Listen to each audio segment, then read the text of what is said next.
單場17K，8局無安打，呢啲咧都係金井大也過去一年喺日職作為西武獅王牌投出嘅高光表現。佢入札截止時間亦都即將到嚟啦。雖然尚未落實金井到底會加盟邊支球隊，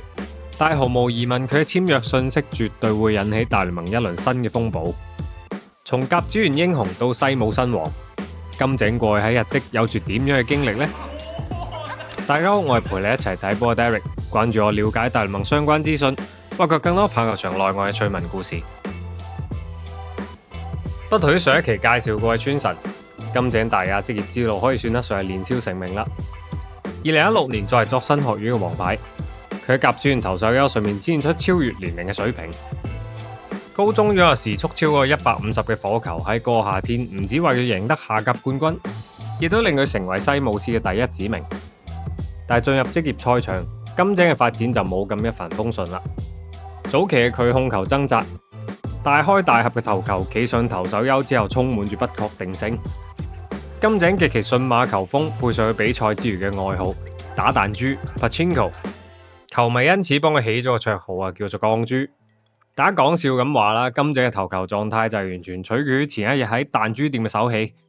手氣好嘅時候就係賽場上嘅王牌，手氣差嘅話呢，就只可以聽天由命啦。另外喺2023年西武控股嘅股東大會上，金井入佢嘅隊友高橋光成，居然被股東投訴，話佢哋嘅標誌性長髮睇起身好唔整潔，甚至有少少影響食慾啊。咁對此呢，金井嘅回應就簡單直接啦，唔剪，跟住呢，仲專門成立咗一個長髮社，西武甚至仲為此推出咗相關嘅周邊添。呢種壞小子嘅人設啦，喺作風保守嘅日職圈入邊顯得格外出眾。而金井堅持自我、拒絕平庸嘅性格，正正係日後令佢成長為王牌投手最關鍵嘅心理素質。拋開頭先我哋講過嘅故事，2025就係金井大也徹底封神嘅一年。驗賽季先發24場比賽，投出咗生涯最佳1.92嘅 ERA， 每局被上壘率更加低至 0.89 啊，高居日職投手嘅第一位。6月17號對陣橫濱灣星嘅比賽，單場狂飆 17K， 正式超越前輩松坂大輔，獨佔西武隊史嘅紀錄。但令球探最為興奮嘅係，金井已經再都唔係嗰個亂投鋼珠啦。佢嘅保送率從生涯早期嘅12%以上，控制到今年嘅7%，而三振率呢，亦都係生涯最高嘅27.8%。一個可以投出100邁火球，兼備良好控球嘅投手，對於大聯盟球隊嚟講呢，金井已經從一個潛力股進化為一台可靠嘅三振機器啦。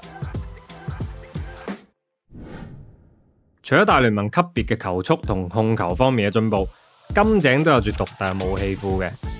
首先投球方式係3/4側投，較低嘅出手點令佢嘅直球均速接近96邁嘅同時，帶住較大嘅水平位移，對付同側打者呢，就可以強力咁進攻內角啦。但係對於金井嚟講，真正嘅大殺招係佢嗰粒獨步天下反向滑球。不同於傳統滑球嘅下墜以及外切，金井嘅呢粒滑球呢，十分之詭異嘅，喺飛行過程中會產生類似變速球一樣嘅手臂側位移。僅計呢一個球種，今年就製造咗高達47%嘅揮空率。為咗搭配呢粒滑球呢，金井仲向佢嘅隊友細川請教，喺武器庫新增嘅新卡球嚟提高自己球路嘅多樣性。透過新卡加滑球同側位移嘅相似度混淆打者嘅判斷，並且引誘打者擊出更多嘅地滾球嚟提高自己嘅投球效率。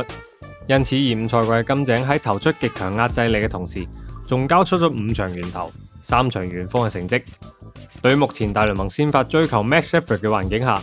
擁有頂級球威加上持久續航嘅投手，無疑係每一個球隊總經理夢寐以求嘅目標。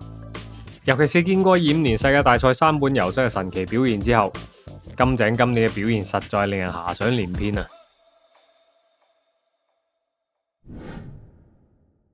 就喺休賽期開始冇幾耐，金井就正式簽約號稱球隊吸血鬼嘅超級經紀人 Scott Boras，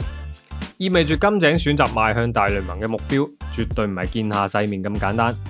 而 Boras 攞上談判台嘅籌碼係27歲正值巔峰，主宰日職賽場嘅王牌級別投手。對於自己心儀嘅球隊，金井面對媒體更加係維持自己一如既往嘅個性發言。佢公開表示自己唔係去做大谷或者山姆嘅朋友，而係希望加埋一支可以獨當一面嘅球隊，作為挑戰者去擊敗道奇。